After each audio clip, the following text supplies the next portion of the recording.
In part 1, we installed Waydroid and successfully opened a complete Android system inside Linux Mint.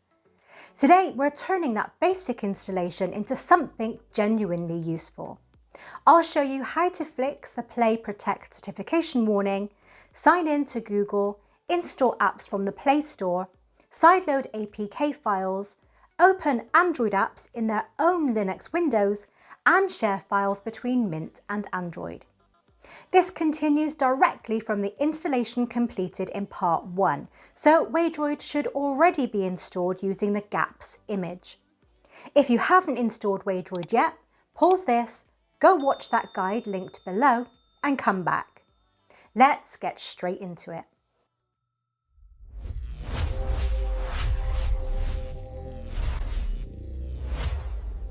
If you've restarted your computer since part 1, Android won't be visible when Linux Mint loads. So open Terminal with Ctrl, Alt and T. Type Waydroid show-full-UI and press Enter. We don't need sudo here because we aren't changing system files, we're just launching an app. When mine opened, the Android Quick Settings panel was covering the entire screen. If your screen looks like this, nothing has gone wrong, just click the white circle at the bottom, which is Android's home button, to return to the normal home screen. Your home screen might not look exactly like it did at the end of part 1.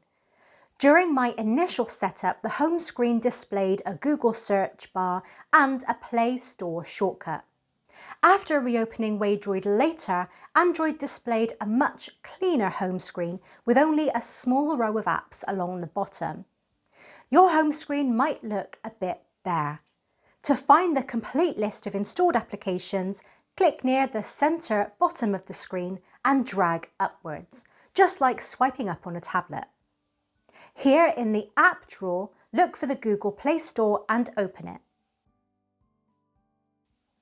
If you see a warning displaying your device isn't Play Protect certified, don't panic. Your installation hasn't failed. Because Waydroid uses a custom Android system, Google doesn't automatically recognize it. We just need to register our unique Waydroid ID with Google. First, press Alt and F4 to close the visible Waydroid window. Leave the original terminal running in the background and open a second terminal. Now we need to run a very long command to pull our Android ID. Now I highly recommend copying this directly from the video description and pasting it into terminal using Ctrl, Shift and V. Press Enter, type your Linux password and terminal will spit out a long number. This is your Google Services Framework ID.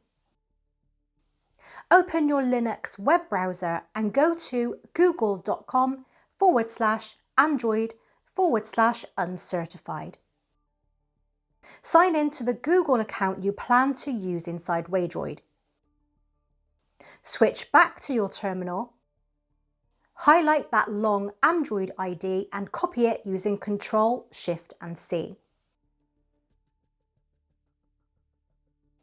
Then jump back over to your web browser, paste the number into the empty box, tick the CAPTCHA and hit register.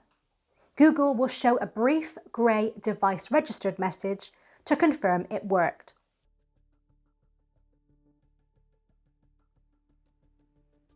Wait a few minutes to give Google time to process the registration. Then back in your second terminal, type Waydroid session stop and press Enter. This shuts down the current Android session. Now reopen Waydroid by typing Waydroid show-full-UI. Press Enter and return to the Play Store. When I opened the Play Store again, the warning was still there. Now, if this happens to you, we just need to clear Android's cache to force it to check the new registration. Open Android settings, select Apps, followed by See All Apps. Find Google Play Store and open it. Select Storage and Cache, then clear storage. Confirm when asked. Return to the complete app list and open Google Play Services. Select Storage and Cache. Then select Manage Space, followed by Clear All Data. Confirm the warning. Now close Android with Alt and F4. Return to terminal and type Waydroid session stop, press enter.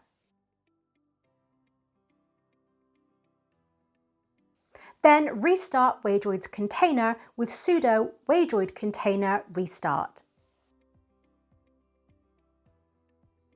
Enter your Linux password if asked.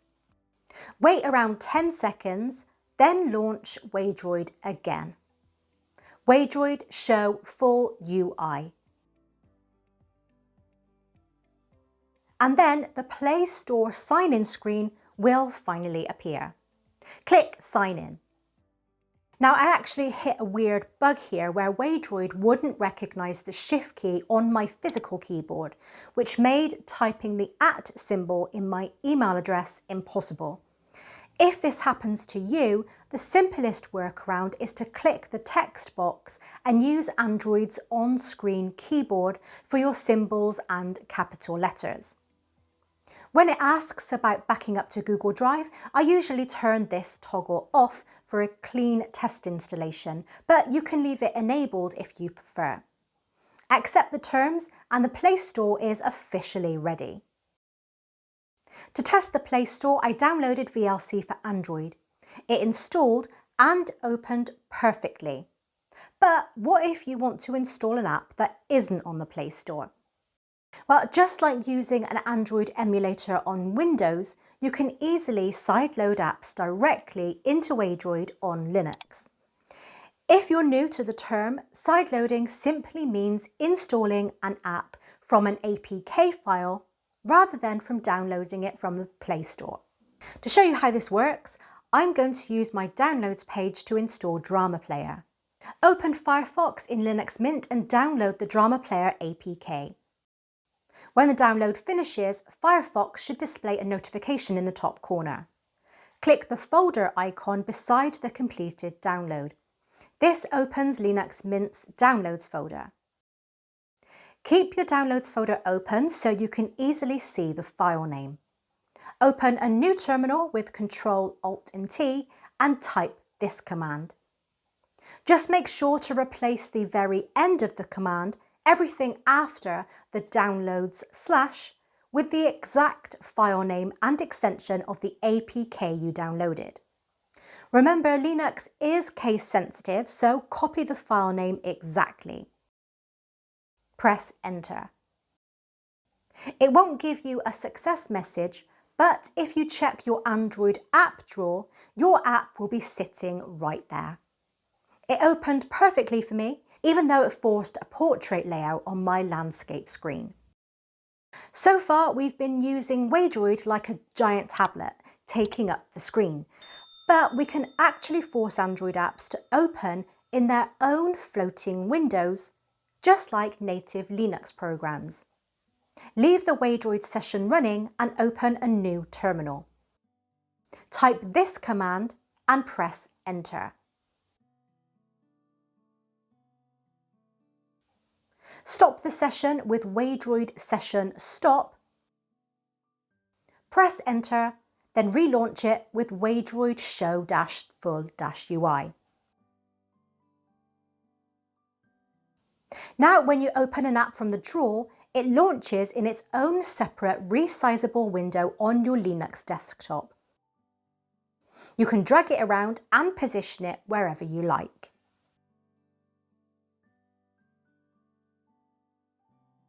Next, I want to share a Linux Mint folder with Android.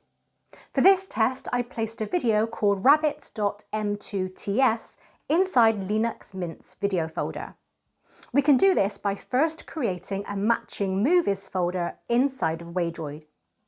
Open Terminal and type this command, then press Enter. The word sudo gives this command administrator permission. mkdir means make directory or create a folder. The -p tells Linux to create any missing folders in the path and not complain if the movies folder already exists. Enter your Linux password if asked. When the command succeeds, Terminal will probably return the normal prompt without saying anything. Next, we link your Linux videos folder to that new Android folder using this command.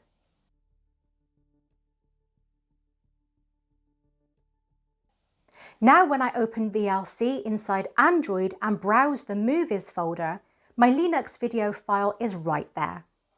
Now the playbacks was a little choppy on my older mini PC, but that was a hardware limitation, not a Waydroid issue. The file sharing worked flawlessly. Note that this specific folder link is temporary. You'll need to run that final bind mount command again if you reboot your computer. And now we come to the best part. Because we enabled multi-window mode, you don't even need to open the full Android interface anymore. Installed Android apps automatically appear inside your standard Linux Mint start menu, allowing them to be launched like Linux applications. Just search for the app, click it, and Waydroid boots it up in the background and hands you the window. This is probably the most convenient way to use Waydroid day to day. Waydroid is now far more than just an emulator screen sitting on your desktop. It is a fully integrated Android environment. Let me know down in the comments how far you got and what you want to see me test on this mini PC series next, whether that's Android gaming, controllers, or streaming apps. I'll link part 1 below for anyone who still needs to install Waydroid from the beginning. I hope you found this easy to follow. If you did, make sure to smash that thumbs up button and subscribe for the next part. Thanks for watching, and I'll see you in the next one.